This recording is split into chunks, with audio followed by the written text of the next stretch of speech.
Welcome back to Just Chattin', and this is the series of videos we do on Thursday and Sunday evenings just for our own entertainment. So, I put this out usually every week. Tell me where you want me to go next. Now, a lot of you over the past several months have said you would like to take a closer look at the Oprah interview. And that has been on the back burner. But as I've said, I usually don't get a quiet week from Nutmeg and Ginger. So I've sort of taken topical subjects and let this one go. However, last week I got a really enticing request. That viewer had said, if you were Oprah, what would you have asked? And I thought, oh, I like this one because it's a challenge.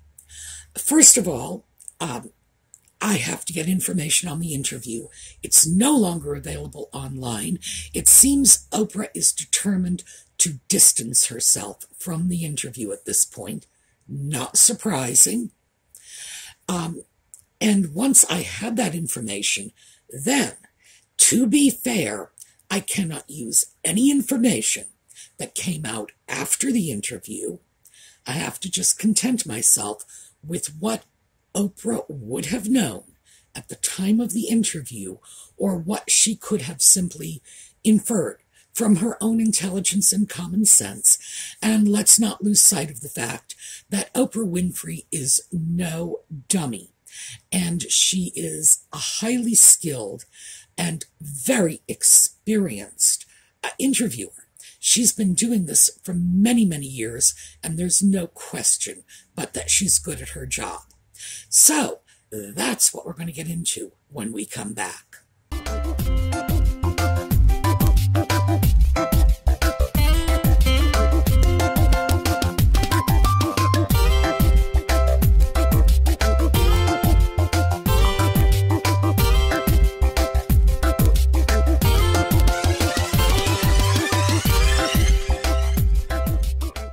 Okay, so the first hurdle was the interview is no longer available. I did see it at the time, but my goodness, I'm certainly not going to rely on my memory from what I saw a year ago. No, not even close. What I did was I went to a publication. This is Insider Magazine. It's a publication that deals in entertainment issues and historically it's been very friendly to Nutmeg. And I took a look at the article they wrote at the time. And their article listed 20 bombshells that exploded in that interview. I took 10 of them. And if this video gets overlong, I will split it in two and finish up on Sunday because I really do want to cover these 10. But 10 is a lot. So we'll see. Let's see. Number one. Oh, by the way, what I am reading is from the Insider article. 1. Markle told Winfrey that she didn't know much about the royal family before marrying Harry. Quote, I didn't grow up knowing much about the royal family, the 39-year-old American former actor said. It wasn't something that was part of the conversation at home. It wasn't something we followed. The Suits actor added that she never romanticized the royal lifestyle, but imagined it as many Americans might have. Quote, it's what you read in fairy tales, she said, of her misconceptions about royal life, adding that she didn't do any research about what being a royal would mean. Well, in this particular iteration of the story, we've got some serious red flags. One, they mention that she's 39 years old, and yet they say misconceptions about royal life that she imagined it as many Americans might have, what you read in fairy tales. I have trouble with that. But when we take a look at what Oprah would have known, my follow-up would have been, you lived and worked in Canada, a Commonwealth country, for 7 years. You had a college degree in international relations, and you didn't know about the royal family. The fact is that she was in a Commonwealth country, not for a few weeks, a few months, 7 years. She was there as an adult. She furthermore was there as a college-educated adult whose degree was allegedly in international relations. And there's been some dispute about that, international relations, international studies, whatever. Nevertheless, it is a degree that does necessitate a certain awareness of the international political scene. Now, if her degree had been pottery, I would say, yeah, I probably don't even expect her to know who the vice president is. She's a potter, not a politician. She had a background that would have prepared her for this. And I don't mean being a royal princess.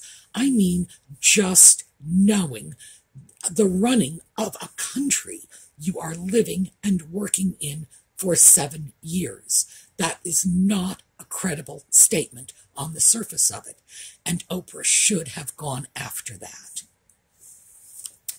2, I never looked up my husband online, she added. I just didn't feel the need because everything that I needed to know, he was sharing with me. Everything that he and I thought I needed to know. Okay. I think the follow-up question to that would be, doesn't everybody do at least a little research informally on a prospective partner? You knew Eugenie, his cousin. You didn't even ask a few questions. Is that credible? Is that even safe and responsible to go out with a man you don't know anything at all about and do nothing but take his word for whatever he wants to tell you? Breaking away from the question, let me just give you all an example, which is why I think this is so foolish.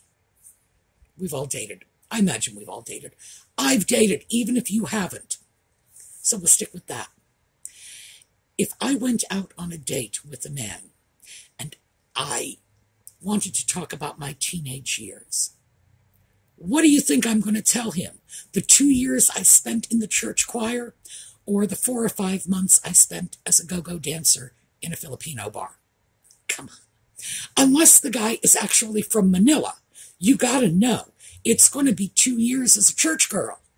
Please, we tell people what we want them to know. Yes, when you are married and have 7 kids or whatever, you might go into some of the embarrassing and indiscreet portions of your past, but you don't spill that all on the first date or the second or the third. You know, the idea that anyone would be so naive as to say, well, he told me everything I needed to know. You know, what? You know, he could be a serial killer, and if he didn't want to mention it, oh, well, you're fine. Again, on the surface of it, this is so incredible and so disingenuous that it really needed a follow-up. 3, Markle didn't know how to curtsy the first time she met the Queen, or even that she had to do it. According to Markle, she first met Queen Elizabeth II for lunch at the Royal Lodge where Sarah Ferguson and Prince Andrew live.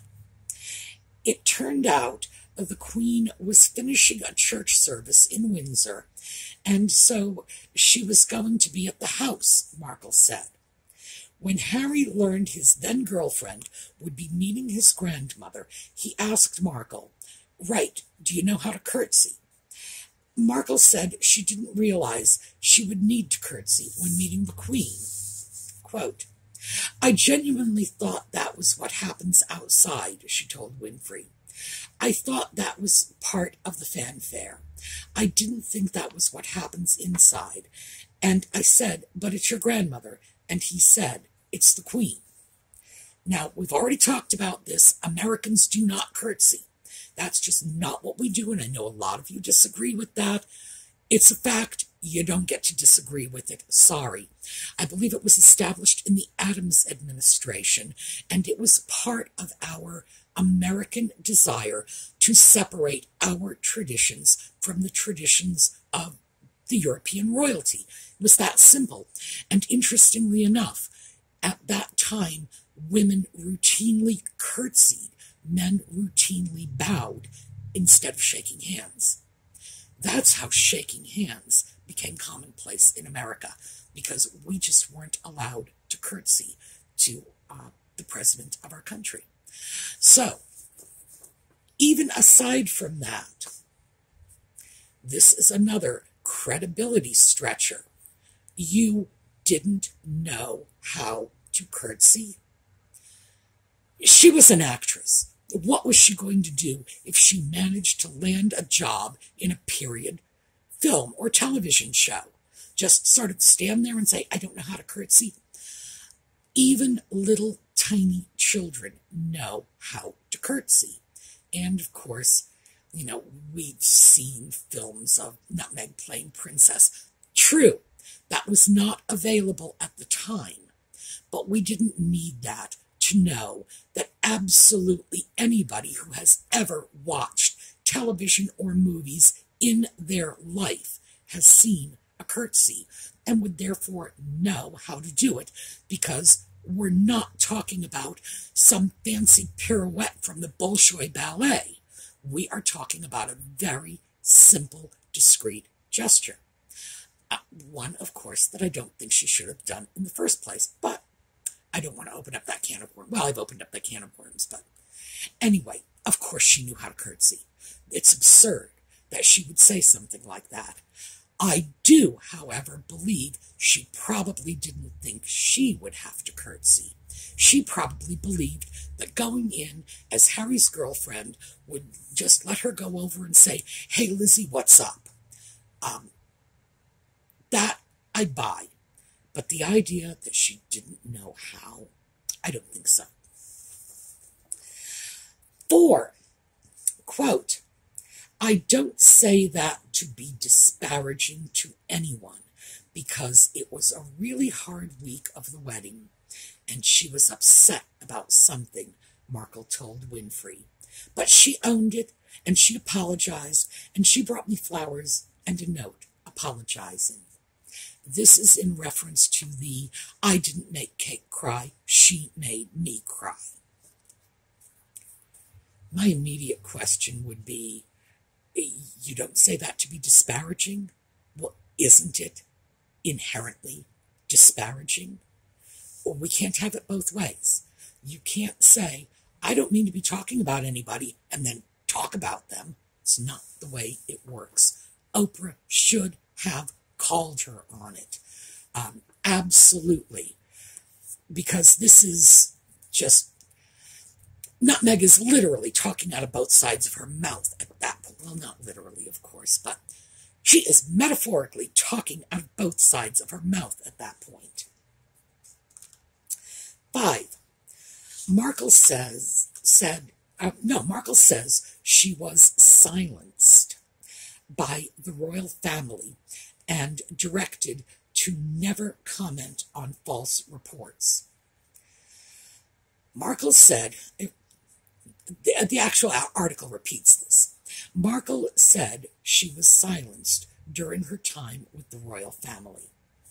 Ahead of the interview, a clip released by CBS showed Winfrey asking Markle whether she was silent or silenced during her time as a working royal. The latter, Markle responded. She added that she's, quote, always valued independence and that being quiet about her life was difficult. Quote, I've always been outspoken, especially about women's rights, and that's the sad irony of the last 4 years. I've advocated for so long for women to use their voice, Markle said. Well, this one we're giving to Nutmeg. So I know some of you are going to be very unhappy about this. This was not her. This was Oprah. Nutmeg said, I was silent. That has one meaning. Oprah shot back with silent or silenced. Now, this was early on in the interview. At that point, Nutmeg had two choices.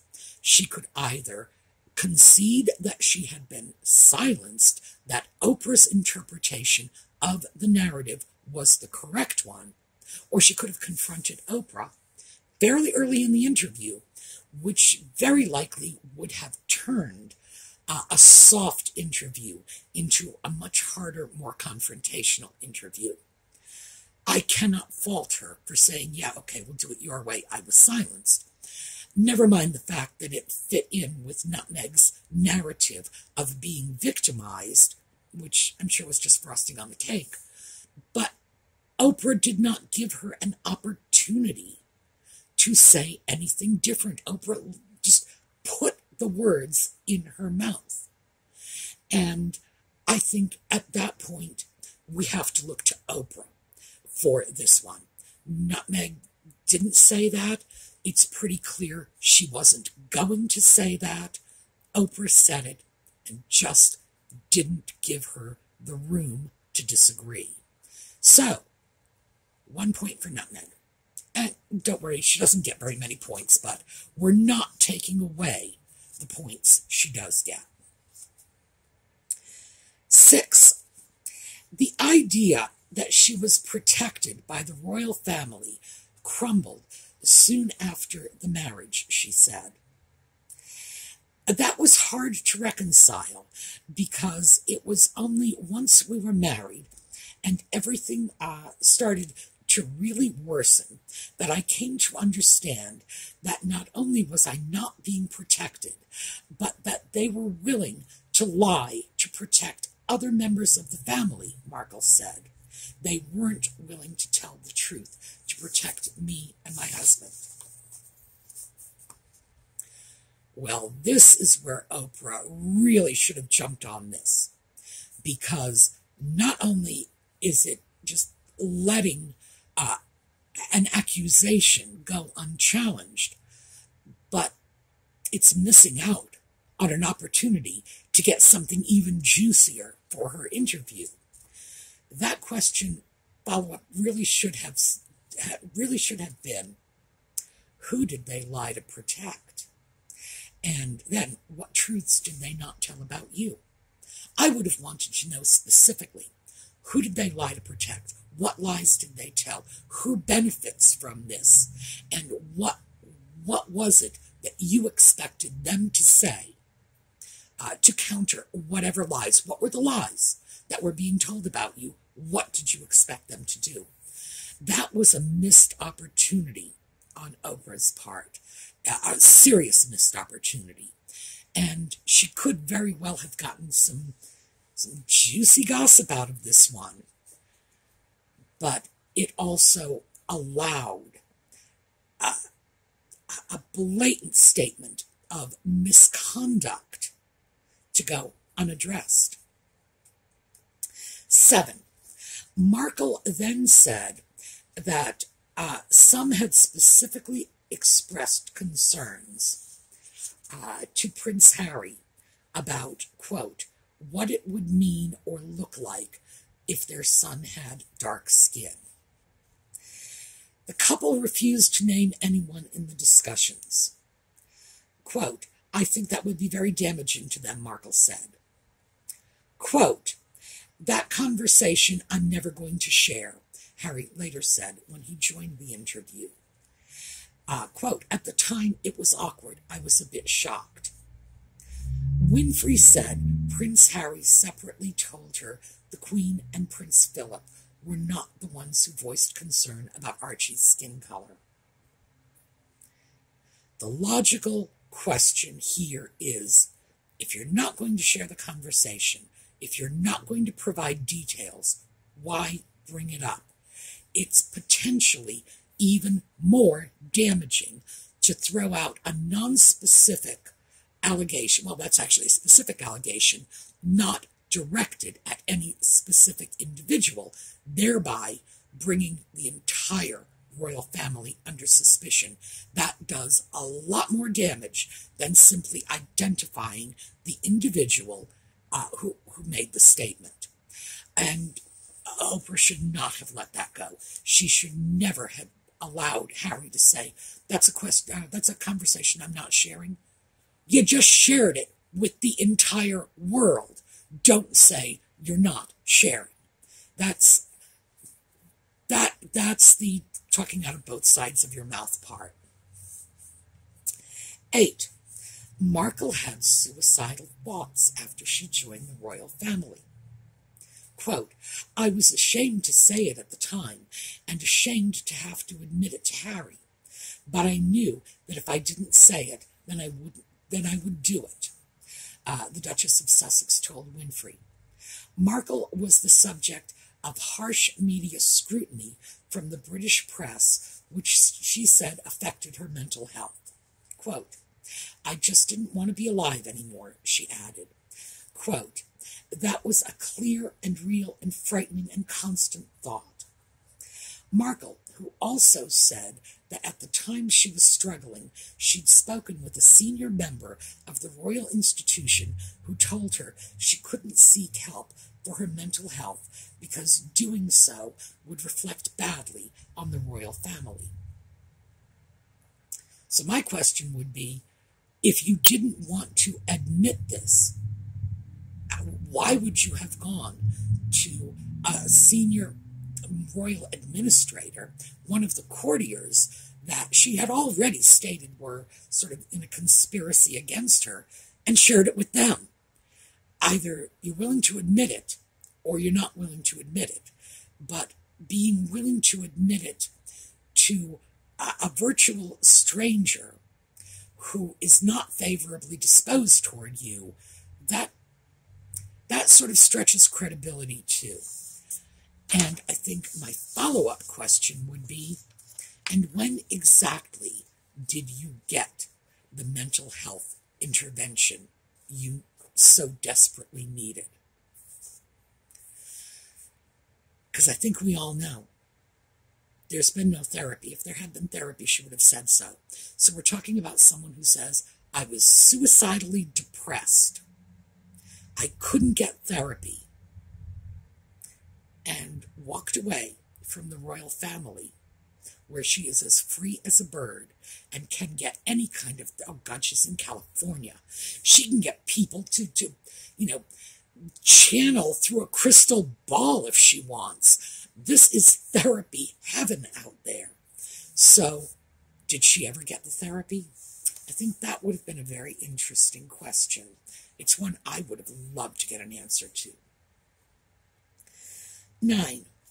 Harry said the royal family cut him and Markle off financially after they stepped back from their royal duties, and that he'd been living off his inheritance from his mother, the late Princess Diana. Quote, "I've got all my mum left me," he said, "and without that we would not have been able to do this. She saw it coming, and I certainly felt her presence throughout this whole process." It was well known at the time that Princess Diana left Harry somewhat in excess of $17 million, and there was another more than $15 million from the Queen Mother, a total of over $30 million. So my question to Harry would be, do you even hear the crap coming out of your mouth? $30 million is not struggling financially. Furthermore, if you no longer wanted to be a working royal, why do you feel entitled to draw a paycheck from the royal family? Good heavens. It's like he doesn't even hear what he's saying, and he is so out of touch that he does not understand how this is going to be received by people who are probably not going to see anywhere near $30 million in their entire lifetimes. You don't sit on $30 million and cry poverty. Then there's the other question of, Harry, are you suggesting that Diana foresaw you splitting with the royal family and left you money in her will to cover your expenses in that eventuality? Because this is what he said. She saw it coming, and I certainly felt your presence throughout this whole process. That is weird. He is suggesting that Diana had some precognition and prior to her death 25 years earlier somehow knew that he was going to part from the royal family, even though in the same interview he said that until Nutmeg told him he was trapped, he had no idea how miserable he was until she told him he was miserable. He didn't know he was trapped, and he wouldn't have left the royal family if it hadn't been for her. Those were statements he made, period. Yet his mother apparently also saw this coming 25 years ago, and he felt her presence throughout the whole process. That's a little woo-woo for my taste, thank you very much, but I would certainly have jumped on that. 10. Markle asked Thomas if he had spoken to the tabloids the week of her wedding and offered him help from the firm to, quote, kill the story if needed. She said, I just need you to tell me, and if you tell me the truth, we can help. And he wasn't able to do that. That was the week of the wedding. Thomas Markle never received an invitation. So the fact that he was not going to be present at the wedding was established well before the week of the wedding. How do we explain that? Furthermore, other than Doria, no one else from her family showed up. Were they all in conspiracies with paparazzi? Why was there only one member in her entire huge extended family? Only one family member was invited. I think that was a question that needed to be asked. All right, so we were able to get this all in one video. Oh my goodness, I feel like I can do anything now. That's what I have for you this week.